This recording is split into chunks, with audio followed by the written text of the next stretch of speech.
Good morning, everyone. We are just having some more folks log in, so we will kick off the webinar in another minute or so. But thanks so much for coming. Let me get Derek up in here.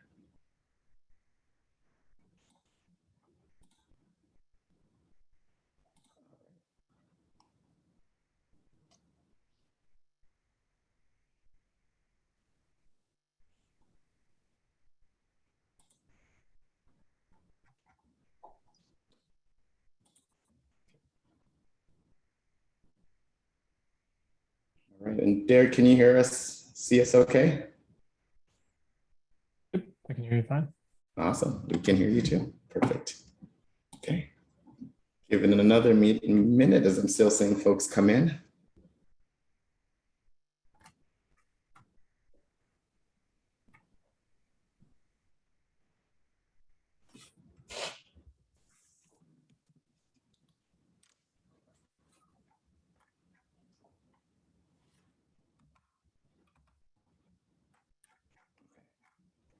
Okay, seeing a few more attendees coming in.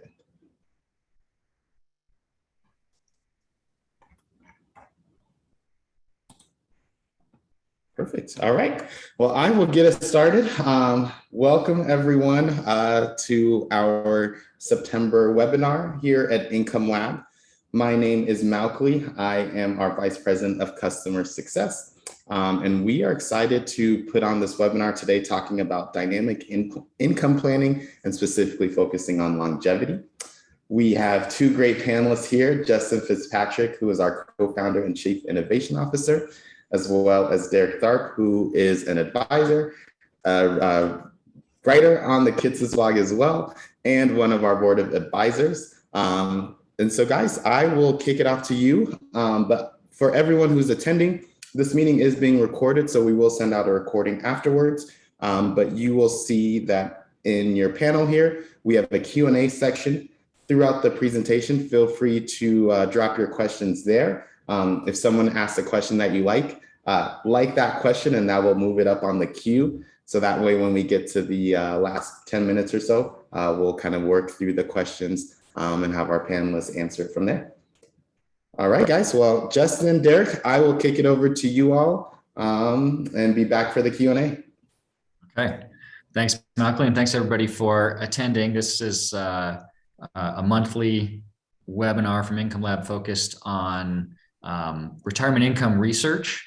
So kind of high level, you may see pieces of the Income Lab platform here and there, but really kind of focused on topics in retirement income planning and both analytically and from kind of a practice management and client experience standpoint. So today's presentation really contrasts kind of standard static planning, in which we analyze the possible experiences of a household through retirement if that household held firm to one set of pre-planned, predetermined financial behaviors, kind of through thick and thin, come hell or high water. We'll contrast that with dynamic planning, in which a plan is constantly and consistently reevaluated with kind of prudent adjustments made through time to ensure things aren't too far off track. And in order to discuss that distinction, we'll kind of focus on the effects of just one factor that changes over time, namely longevity estimates, and use that as a window through which to view dynamic planning. There are other factors that change over time, of course, right? Things like portfolio balances, you'll see a little bit of that today, but inflation, economic situation, projected future cash flows. So any kind of holistic or integrated approach to dynamic planning would also need to take those into account. So we'll just kind of be using simplified examples here to focus on dynamic planning with longevity. But the goals for embracing dynamic planning are really twofold.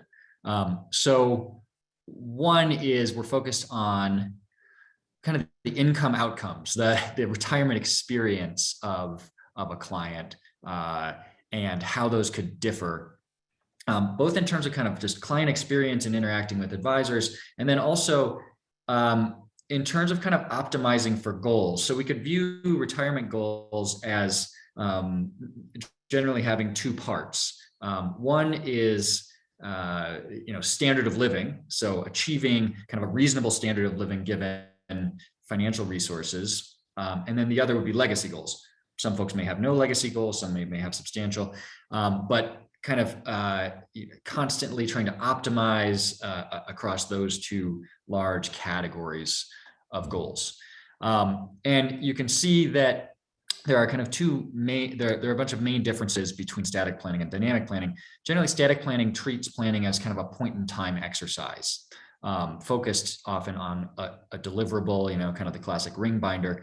But maybe the most important distinction that you'll see today is that risk is viewed as failure or financial ruin, which evidence shows can lead to higher client anxiety. Whereas what we found that the evidence is still coming in, but definitely is showing that kind of the ongoing nature of dynamic planning, where planning is an ongoing service, which fits well with kind of the business model of a lot of advisors, and where risk is not failure, it's adjustment, can lead to greater client confidence. And one place where we can really see this come to light is in this chart, which is a version of a chart I'm sure many have seen many times. So this is the portfolio balance of a plan over time in kind of a classic Monte Carlo type simulation. This happens to be using historical data, but it'd be similar if you're using Monte Carlo. So, these are folks with $1 million spending, I believe in this case, $43,000 a year in withdrawals, adjusted for inflation over time. But honestly, it wouldn't matter. It could be any plan that may look like this, kind of having that broad spray of possible outcomes. And the question here is, what's wrong with this picture? If this picture is intending to show the possible outcomes of following this particular plan, then what's wrong is it's making it look like this is a terrible plan, because probably the goals of the clients are not, well, I would be fine with running out of money in year 23, or I would be fine with 30 years from now having over $6 million in today's dollars. So adjusted for inflation, this would be much higher. Most clients have a little bit more specificity in their goals than this. So 10% in this, admittedly arbitrary example, 10% of the scenarios ran out of money, and over half of them ended up with more in real dollars than we began with. So this is not a particularly encouraging chart to share with clients if it is interpreted as, hey, these are the possible outcomes of this plan. And that is how this is kind of framed in the minds of clients, whether we like it or not. And so this is static planning on display. So it's treating retirement income planning a bit like the only time, it's as if the only time you have to make any decisions or any adjustments is at the very beginning. So I think about sort of the US space program, and Alan Shepard was the first American in space in 1961. And in that case, they basically, strapped him to a rocket and shot him into space, and he landed in the ocean.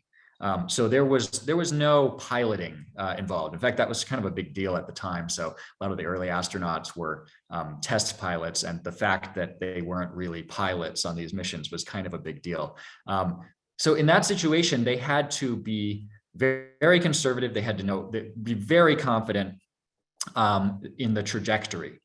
8 years later, with Apollo 11 landing on the moon, they wouldn't have been able to land on the moon if Neil Armstrong hadn't been a pilot and been able to actually pilot that craft, the lunar lander. So that moon mission could not have been accomplished if they hadn't acknowledged the fact that adjustments along the way would be crucial and important.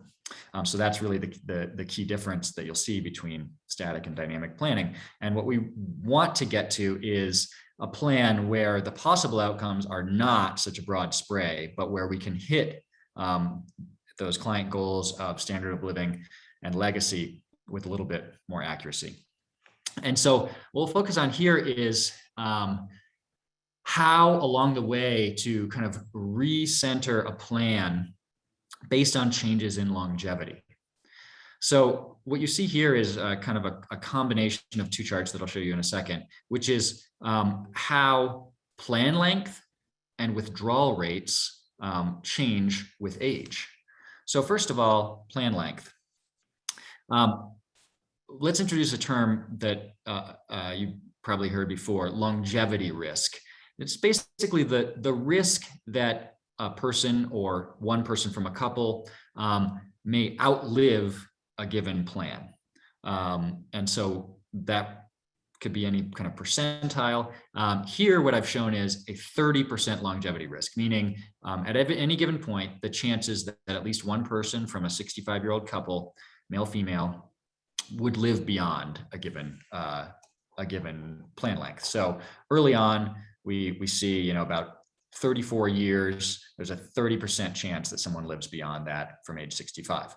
But over time, we see these going down quite a bit, right? So by the time we're kind of in the mid 80s, we're closer to 15 years. And these are based on Society of Actuaries retirement plan participant mortality rates and improvement scales. So those have longer longevity than, for example, a Social Security mortality tables, basically because people who have retirement plans often have longer life expectancies. So if we do static planning, and this were a 65-year-old couple who is retiring today, we would probably set the plan length at the beginning. And you can see if we don't kind of keep rebalancing toward the current facts on the ground, what happens is we are not acknowledging how withdrawal rates and their associated risk have changed over time. So this at various levels of success or sustainability shows how constant risk withdrawal rates. So each one of these lines is at a constant risk levels, and here risk is not living beyond a point. It's the chances that a portfolio will run to zero. Or rather the opposite, the chances that a portfolio will survive. So we can see that the higher the withdrawal rate, the more chance that it's not sustainable and that some adjustment would have to be made. But again, if we set, for example, at a 90% success rate early in retirement at 65, we'd be just above 4%. But this is an incredibly conservative level once we get into the 80s and 90s and so on.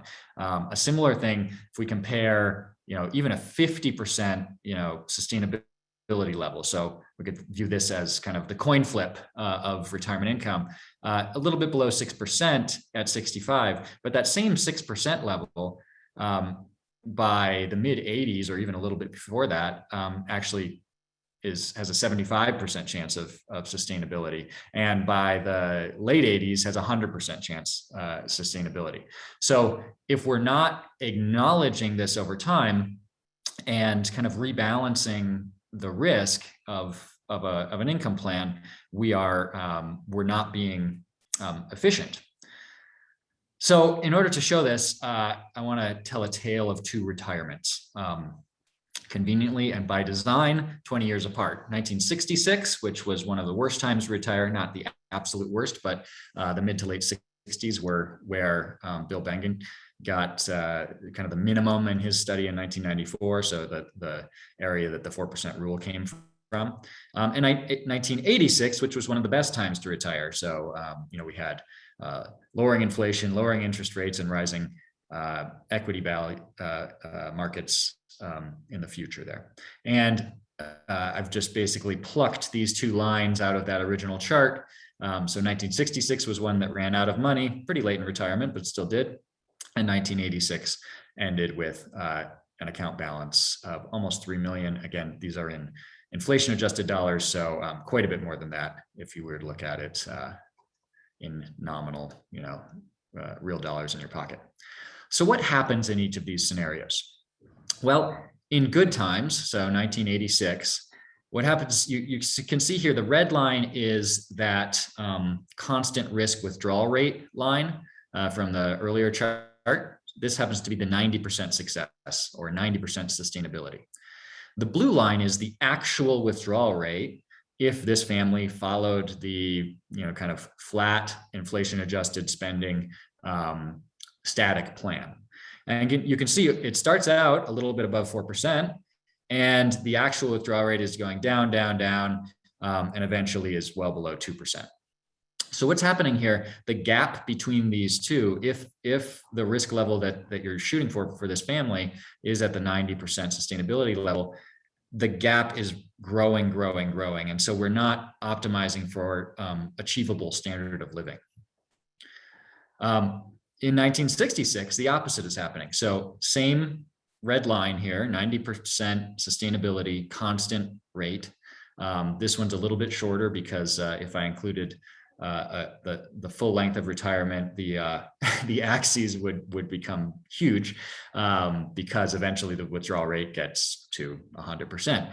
But you can see here slowly over time, at first things are sort of staying on track, but then we start heading into the stratosphere on our withdrawals and getting away from the withdrawal rate. So we're taking on excess risk. And the important thing for kind of the framing of retirement income and dynamic planning is we can see this happening. So it's not like we, close our eyes in 1966 and then we open them again in 1988 and realize, oh my gosh, we're out of control here. Along the way, we see this gap, this increasing risk happening, and so there's a chance for adjustment over time. So this is, the moon landing comparison, right? We have a pilot who can make adjustments along the way. So what happens with this inefficiency is that both in good times and in bad times, we have a plan that's kind of failing to hit those two goals of standard of living, achieving what can be achieved, and legacy goals, which here we're just saying, well, we don't want to run out of money. So in good times, risk is going down over time, so income becomes too low, and the potential for legacy is far exceeding goals. In bad times, risk is going up over time, income becomes too high, and we have a chance of exhausting a portfolio. So either side, inefficient. So the obvious solution is not to do things statically, right? It's to monitor how risk is changing.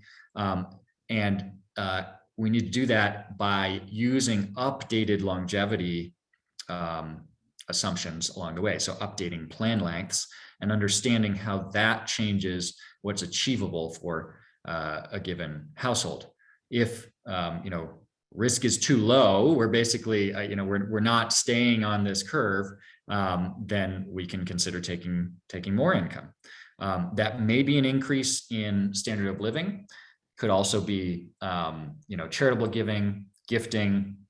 Maybe it's just temporary additional consumption, or it could even be an adjustment of the plan to include more legacy goal or a change in portfolio. But that gap that we saw is a point at which a good conversation could be had with the client. If, on the other hand, risk is getting too high, it might be time to consider tightening the belt, or again, changing the plan. Maybe this family did have a large legacy goal, and they might want to change that to say, well, it's current consumption is more important than leaving a lot of money. Okay, so let's see how dynamic planning would affect these two situations, 1986 and 1966. So here we just, again, we're being extremely simplistic. We're using some very basic kind of risk-based guardrails from within the Income Lab platform. And in 1986, we would have had what you see here. The blue line is real dollars. So everything is in today's dollars. The red line is nominal. So you're also seeing inflation adjustments on the red line. And you can see that really just a handful of adjustments over time, but enough to really improve the standard of living would have arisen. And what would that have meant? Well, now the blue line is tracking much more closely with the red line. We certainly could build a plan that was just obsessively keeping us on the red line, but for practical purposes and really even for income efficiency, that's not generally how people run dynamic plans. So instead of saying, hey, we're going to change every month or every year, what this is always asking is, hey, have things changed enough for us to bother with an adjustment? And if they have, that's fine. Let's call the clients and let them know they can afford more. But we're not going to call every month. We're not going to call every year if the changes would be small. On the other hand, 1966, we see that in this scenario, 2 adjustments in real spending, one in 1981, another in 1984 would have happened. In nominal dollars, which that's how we live our lives, right? Dollars in the wallet. There was actually only one decrease. Again, that was 1981. The second was actually just not a full inflation increase, right? So that one was a little bit more hidden from the household. They might not have noticed that. Not to mention that actual spending, if we had used a more realistic spending pattern, may have followed something like the retirement smile, where full inflation adjustments weren't really required to begin with. But in both cases, so in this case, we see that kind of there's this red line is this magnetic pole to which we're trying to return, or at least not get too far away from it. And so you can see we kind of keep the withdrawal rates in line, keep risk in a reasonable range. And so in both cases, instead of the 1966 line going to 0 and the 1986 line ending up, I'm trying to remember what that was, maybe over $4 million, we are kind of always reevaluating, rebalancing, and trying to balance those income needs and the legacy needs. So neither of them ran out of money. Neither of them even really was at risk of running out of money. And in both cases, actually, these are real dollars again. In the 1966 case, because of rampant inflation, this would have been in actual dollars quite a bit more. So crucially, what's happened by constantly reevaluating plan length through updated longevity assumptions, comparing that to possible withdrawals at that given plan length, and then making adjustments when needed, we're really able to keep clients on track. And now, if you compare this to kind of that big spray of the classic Monte Carlo outcomes, where 10% ran out of money, 50% had more than they began with, we can see that we're getting you closer to the goals along the way. So, it's not the, Alan Shepard shoot you into the sky and have you land in the ocean. It's landing on the moon. So maybe one of the most important things here is not just that this helps us provide kind of better standard of living, something closer to achievable standard of living. So if we knew the future, we would know exactly what standard of living you could achieve, right? But of course we don't, and that's what makes retirement income planning so difficult. In fact, Bill Sharpe calls it the hardest, nastiest problem he's ever worked on. But if we did know the future, we would know what you could achieve. And dynamic planning, constant adjustments, or adjustments when needed, can get us closer to that kind of optimal income level that in theory could be achieved. But maybe more important is the experience that clients can have in the planning process and in the ongoing relationship with their advisor. So instead of framing retirement and retirement risk in terms of success and failure, the chances of running out of money or financial ruin, which, like it or not, is something that clients kind of can take away from static planning.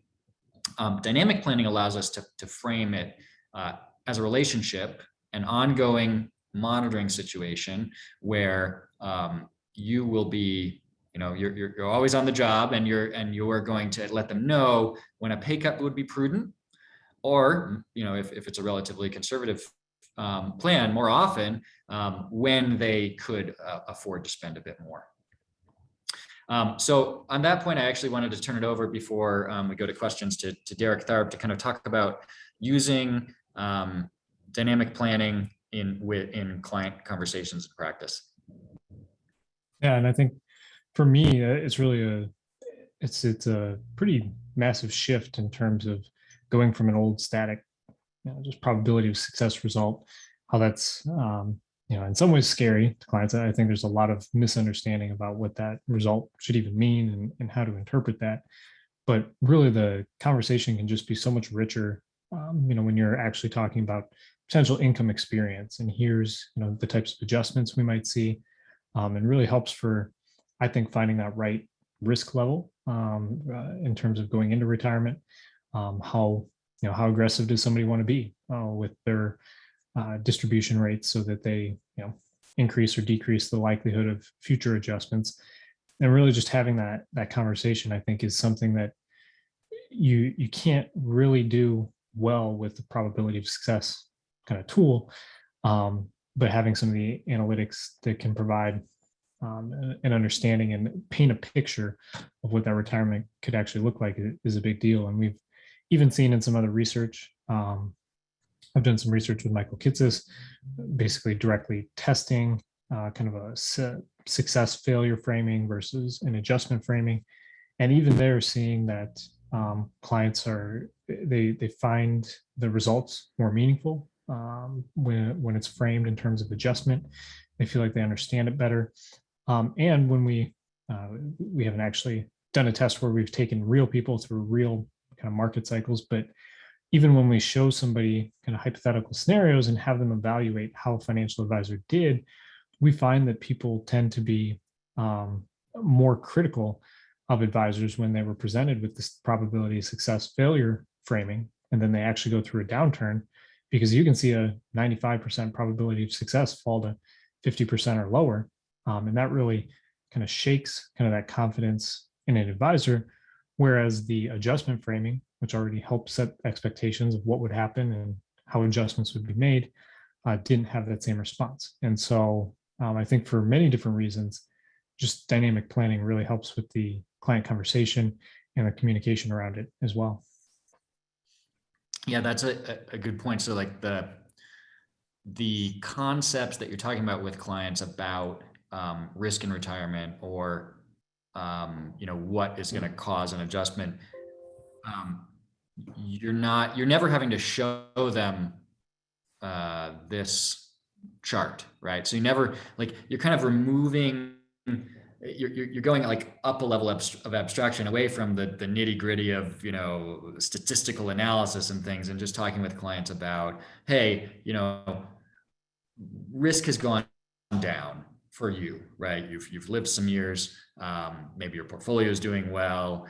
Maybe inflation's been lower than we thought, whatever it is, right? So the fact is your risk is much lower than when we began. You can afford X amount more in spending, and you kind of have an informed conversation about whether they want to do that or make other changes, or vice versa.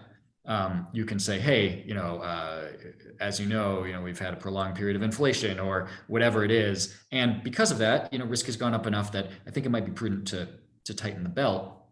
But there's never a point at which we say something like your probability of failure has gone up or your probability of success has gone down, right? And so we can help the clients avoid viewing retirement risk as something where the risk is catastrophe, right? And because in fact, that's not the way that retirement generally works out. You can usually make historically, in all cases, if you had a relatively conservative plan to start out, small adjustments were enough to kind of save the plan, save the people from financial ruin. So the 1966 example here, though it's not the absolute worst in history, is certainly among them. And you can see in that situation, the experience of the client would have been, not what I wish for myself or my parents, but it's not failure, right? It's not risk. So depending on the client, this is the kind of thing that could be shared. Hey, what could life feel like in those bad situations?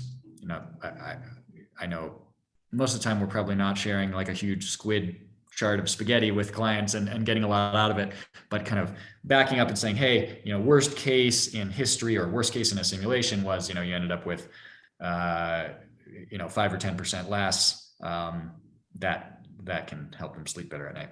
Mm-hmm. Yeah, I think it really does. And just that ability to actually put a number to it, even if the number itself, at the end of the day, may not matter so much, but just the ability to quantify that, we're not talking about, your portfolio is gone and your income has dropped 80%. We're talking about relatively minor cuts. compared to where you started out, but that is much more palatable, and I think gives clients confidence going into retirement. So I think that's the presentation for today. I wanted to open it up to questions. So Malcolm, do you have any questions there? We do. First one here says, how do we actually put the check-ins into practice? Do you have to run the software each year to see what the income could be at that time? Or does the income stay the same until the portfolio reaches the upper guideline or lower guideline is hit? Yeah, so specifically, so Income Lab as a software platform was built to help you produce, develop, and then follow plans that have dynamic planning built in. And of course, those plans are not as simple as the ones that we just saw, where all we have was a single portfolio, right? There are often cash flows like Social Security, pensions, and things. Sometimes people are following the retirement smile, not the kind of flat income assumption, and so on. So it can get really difficult. A way to talk about that is, this is these constant rate withdrawal curves. If you were in that simple situation, but if you're in a complex situation, these curves would not be nice and smooth. They would be incredibly complex. And as time goes on and you make adjustments, they change as well. So the software is there to tap you on the shoulder when it's time, when the plan is calling for a change. And that's done. So this is how the process works. You build a plan. Often you'll do some scenario planning, right? Some A/B testing. Hey, what do we want to do here? Do we want to retire now, retire later, Social Security now, Social Security later, that kind of thing. Okay, and then you pick one that seems like it's going to work because you've been able to, that income level will work, and the picture you've been able to draw of risk works for the client. They feel comfortable with it. So then you implement the plan, and then monthly, the software checks to see if any of those risk-based guardrails have been hit. So risk here is holistic, right? It takes into account longevity changes, which we focused on today, but also changes in economics, portfolio balances, and so on. But crucially, once you've begun retirement and you have a plan that you're following, the default is do nothing, right? So we like kind of momentum. We like not doing anything unless we have to as humans, right? I mean, I probably don't want my advisor calling me, once a month with income changes. An example of that is we track inflation. Every month there's a new inflation number, right? But we probably don't want to make inflation adjustments in clients' income every month. So the system is checking, hey, have things changed enough? Have our, just focusing on risk level for a second, has this risk gone off the rails enough that we want to do sort of a nudge back toward where we want to be? So maybe early on in this 1966 example, maybe not even until, the mid 70s, would we be making a kind of risk-based adjustment. We probably would have been making many inflation-based adjustments along the way. But so that's how it works. So this is done monthly, automatically within the software. Thanks, Justin. And Derek, this next one is specifically for you. It's how do you present Income Lab to clients who you've already put into static plans? I found it's actually pretty easy. Just really introducing, hey, I'm using a new tool. I tend to explain the benefits, what I see, why I think this is going to be advantageous to start working within kind of a guardrails type framework. And for me, it's been a very smooth transition. I can just think of one client that I was working with that put together several actually Monte Carlo based plans in the past, came back for another plan, put it together, and it really was the feedback was very positive in terms of actually feeling like they had I think their words was something along the lines of a plan for spending in retirement now, whereas before they didn't feel like they had that. So I really think it's pretty easy to sell, just in terms of here's the benefits. And now we actually can put together kind of a policy for when you would increase or decrease your spending, rather than just me using the tool to try and come up with the same conclusion for them. So I found the transition pretty smooth. Thanks. Thanks, Derek. Next question here is, for implemented plans where the account values need to be manually updated, i.e. because they're not linked to the custodian, how often should the advisor be updating the investment account values?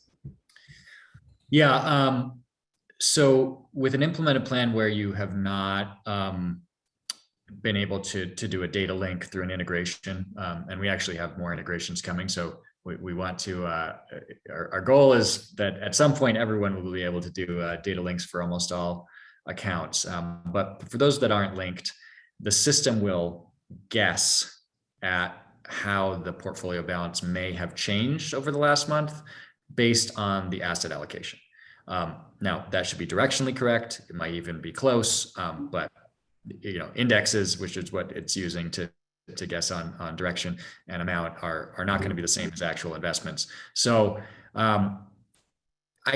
in practice, we found that monthly is probably not what you need there. Certainly as a client meeting is coming up, or maybe quarterly, and certainly the first thing to do if the system taps you on the shoulder and says, hey, it looks like this plan is calling for a change, the first thing to do is update the balances and rerun it, because it may be that maybe it didn't go up as much as the system thinks, and so that increase in income isn't quite needed yet, or maybe it didn't go down as much as the system thinks, right? So those are the points when either because a decent amount of time has passed, a client meeting is coming up, or because the system has said there's a change, those are times to kind of update those account balances. Perfect. Next question. Is the income increased at the rate of inflation at that time in history? For example, is this addressing the question of how will this plan do in an inflationary environment? Yes. So the all analysis methods within Income Lab have they include variation in inflation. So it's not a flat inflation environment within kind of the modeling. The examples that we've seen are using historical numbers, so that's why the 1966 and really even the 1986 example, there were very high inflation during these periods, and so that's taken into account. We've definitely seen this, the fact that kind of inflation risk is included. We've seen that be really important in certain client situations. Maybe somebody has a really large pension, that dwarfs everything else in their income picture, but that pension's not inflation adjusted. Well, you'll really, depending on the risk levels you've chosen, you really will see that effect, right? It's kind of transitioning it to, okay, this is a riskier income stream than if it were real. Gotcha. And Derek, I saw your hand raised. Did you want to add to this one? No, I was actually trying to look at the question in the chat and accidentally clicked on that. Sorry. You're good. Next one says, is there a recommended number of years before retirement that seems optimal for starting to use the tool to project spending? That's a really good question. I don't think there is. It would depend more on the client. So if they are the kind of client who kind of always wants to know how they're doing in terms of retirement, then it's useful as soon as that's an important question. But crucially, and I imagine this is what's kind of behind this question, the farther from retirement you are, the more is going to happen before then. So the less sort of likely that projection is to be correct about what you'll be able to afford at retirement. Think about if you're holding a stick. And if it's a foot long and you move your hand a little bit, the other end doesn't move that much. If it's 10 feet long, it moves a lot. So we do have people who will produce plans, quite a bit out from retirement, and you can even implement a pre-retirement plan. It's a little bit different than in retirement. All it's doing is it's just automatically rerunning every month and saying, hey, what do we think we'll have in the future now, right? So it's not causing changes. It's just automatically rerunning for you. And so as you approach retirement, you'll get a more and more stable a projection for what these folks could have could afford in the future. That can also help. You could run a couple different scenarios with different retirement dates, and you may find, before the farthest retirement date, that they can now afford to retire. Awesome. And we did just have one of our current advisors say they're currently using it 50 years away from retirement and loving it. So looks like that's a great use case that they're finding. And then last one I see here is dynamic planning seems like it would make clients without significant pensions or Social Security more comfortable forgoing an annuity type product to guarantee adequate income. Have you seen this? And I guess this is probably for both you and Derek as well. So whoever wants to take it first. Yeah, I mean, I can jump in, and I think definitely there is an element of having that conversation about how much is guaranteed and, where is that floor for somebody. I do, every retiree is quite different, it seems like, in terms of how much they want that guarantee versus how much they would rather, preserve potential legacy or other factors. But I do think it definitely helps paint that picture and have that conversation. And again, give something better, because it's actually really hard. Like Monte Carlo, when you have a very pension or annuity driven plan, where you end up with like this cliff where you have basically, in an extreme example, somebody living off of just Social Security. They have 100% probability of success as long as their spending doesn't go above their Social Security benefit, and then it drops to zero as soon as they get above whatever they're spending. So I think that's hard to do, like to give some of those comparisons on, well, here's what retirement could look like with these different types of guaranteed income sources. Harder with Monte Carlo, and with dynamic planning, you can at least paint a better picture, in my opinion. But I'll kick it over to Justin too, see if he. Yeah, I'm going to point out that the main place that I've really seen. So this is the kind of the main income dashboard of Income Lab, and you see, proposed income monthly, and these folks are already retired, so this is their current month. And then you see, hey, if despite withdrawals we're up 5%, we could afford an increase. If despite withdrawals we're down, or partly because of withdrawals we're down 16%, we would have a decrease.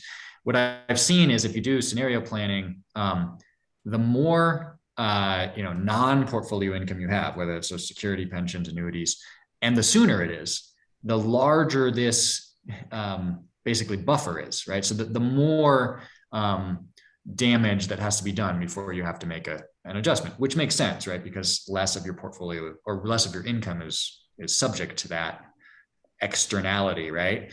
And on the other hand, the more portfolio income you have, or we've also seen this as a difference between Social Security claiming. So if you push Social Security claiming out, that may be it might increase your income, but it may also bring that kind of lower guardrail part closer to you. So that's a good place to see the effect of non-portfolio external income.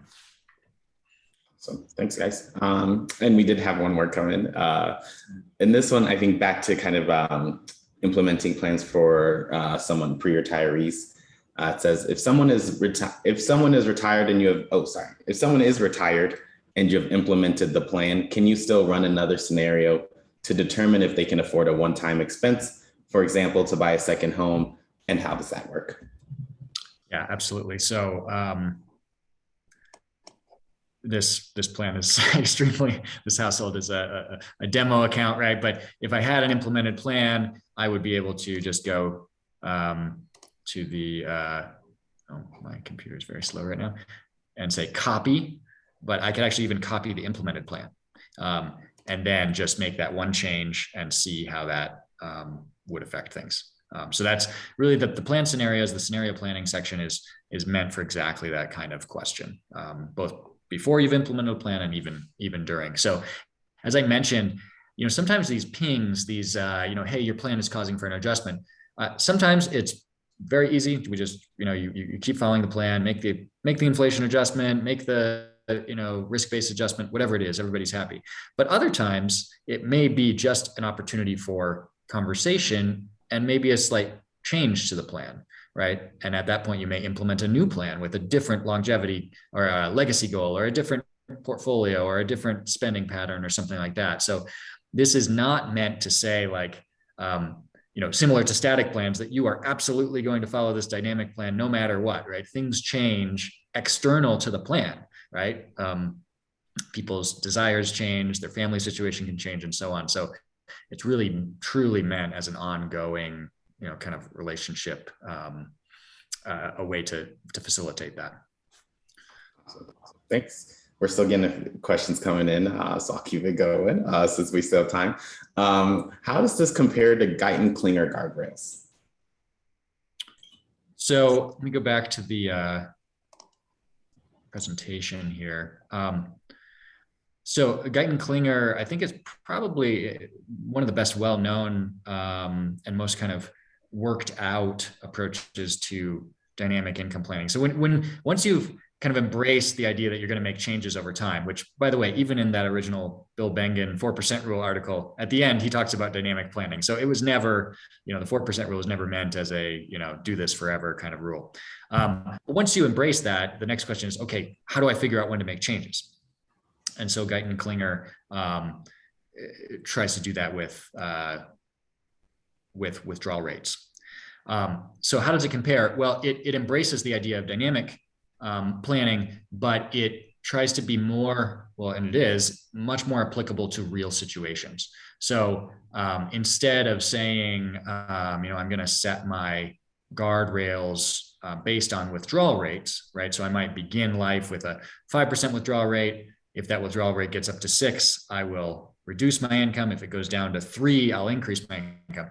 Well, you can see here, setting withdrawal rates like that, that's too static, right? Because 3, 5, and 6 are the risk of those withdrawal rate levels is not going to stay the same over time. And so this is sort of the next step beyond Guyton-Klinger, is to say, well, let's do something that actually takes into account all of the complexities and idiosyncrasies of a real situation. So actually, as an example, you'll see here, these folks have some part-time work, they have a pension, and then Social Security kicking in at different points. So the planned portfolio withdrawals are quite high at the beginning, and then they get very low later in life. So this shows really setting guardrails with withdrawal rates. It just is not practical. It simply can't be done in situations like this.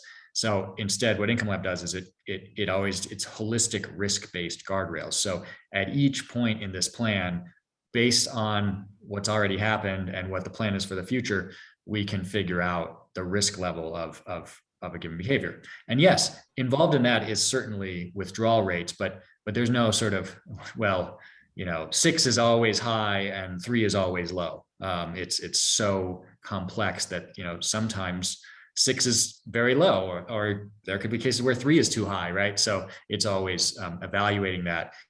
What that also does is it allows you to step back from withdrawal rates and just talk about risk, which is something that, it's sort of, Derek actually had an article on kind of talking at the right level of abstraction, and, diving into mathematics, even if it's just talking about withdrawal rates, may be a little much, whereas risk is kind of something people can understand.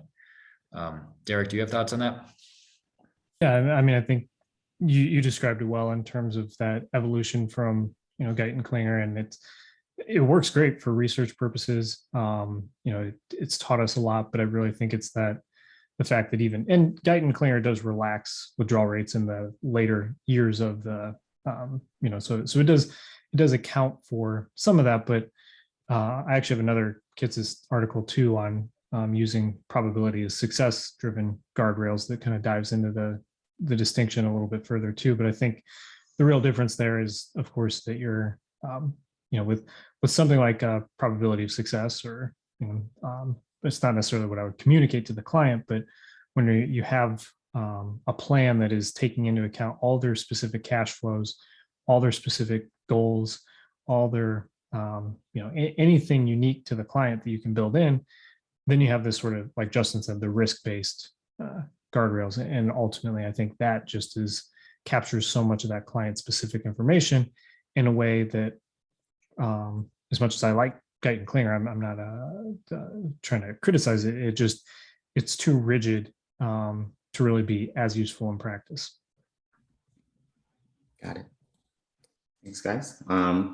And another question here. Do you recommend adjusting the longevity settings as the client ages and their health changes? So I'll take that in two parts. The answer is yes. But part of that, if you're using Income Lab, is done automatically. So when those monthly updates are done, part of that is saying, well, how old are the clients now?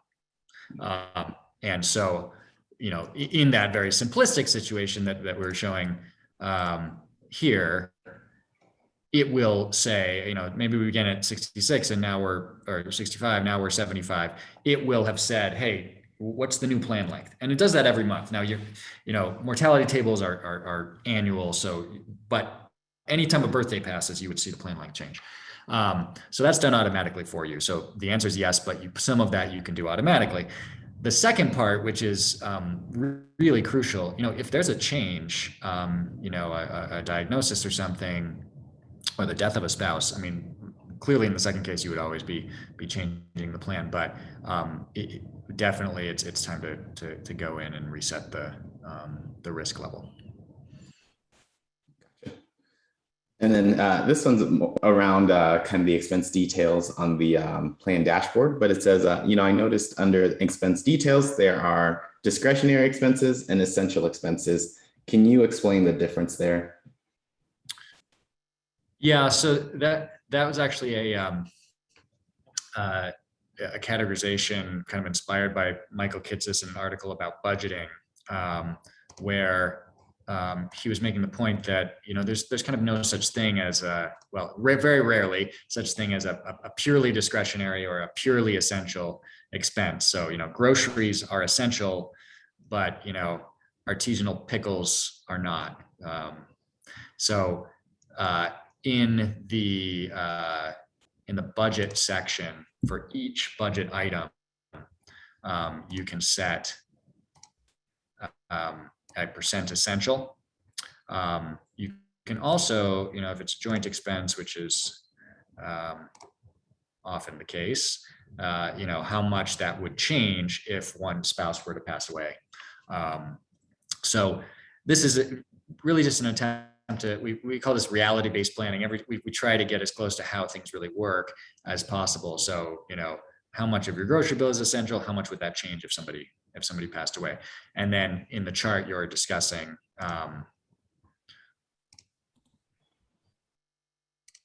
it sums all those up and gives you a picture of that. Perfect. Oh, you're not going to see anything. I don't have a budget, so you're not going to see much interesting in this case, I guess. But perfect. And then, is Income Lab meant to replace software such as eMoney or work in coordination? Generally the latter. In practice, that's what we see. So Income Lab is really focused on retirement income planning. Again, whether that's pre-retirement, at retirement, in retirement, and all of our kind of product roadmap is focused on improving that and diving deeper or expanding the parts of planning that have to do with retirement income. I can let Derek address this a bit, but I know almost all of the advisors who use Income Lab have, I think a good way to put it would be a holistic planning platform. You may use that in different ways, and then they use Income Lab when they're diving into retirement income. But I guess the main way to answer that would be, it kind of depends on how you run your practice. There are some cases where people are slowly transitioning things more, but I think in general, they live really well side by side. Yeah, I would agree with that. And I would say, if you're really focused on, let's say you only work with retirees, and you're currently running Monte Carlo type plans for those retirees, then I could see somebody making more of a transition. One tool between the two might be able to do more. But if you're also using education planning and all sorts of the other suite of tools that are in a more comprehensive plan, then it wouldn't necessarily work to make that switch because of all the other capabilities as well.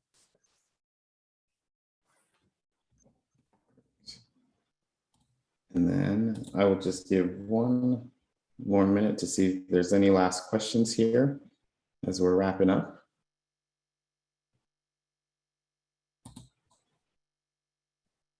Don Webb said you guys great, excellent webinar. You guys did a good job. Appreciate the feedback, Don. I guess any last closing remarks from either of you, Justin or Derek? Just to say, thank you for attending. We're going to be running these monthly. A lot of you probably know we also run kind of more how-to or application-based webinars. So we'll have another one of those next month as well. So we may increase the cadence of those if there's demand for it. So just really happy to get the conversation going. Income Lab is really focused at being at the intersection of practice, advisor practice, research, and technology. So this webinar is trying to be focused a bit more on the research side. So we have some exciting things that Derek and I are working on. So just a teaser on that. Hopefully in the next months and over the long term, you'll see more of that. So thank you very much. And I'd say thanks for the great questions, everyone. For those of you who are new to us at Income Lab, feel free to reach out to us on our website with any questions or subscribe to our website to also get access to those resources and cool articles that Justin mentioned that are on their way. And you can also contact us if you'd like to see a demo and kind of get your hands into the platform. But as always, we're open through any channel to respond and connect with you. And we look forward to having you all on the next webinar. And Derek, as always, thanks again for joining and giving us your great feedback and insights from the advisor perspective. Yeah, and thank you everyone for joining. All righty. Well, I'm going to stop the recording and end the meeting. Take care, everyone.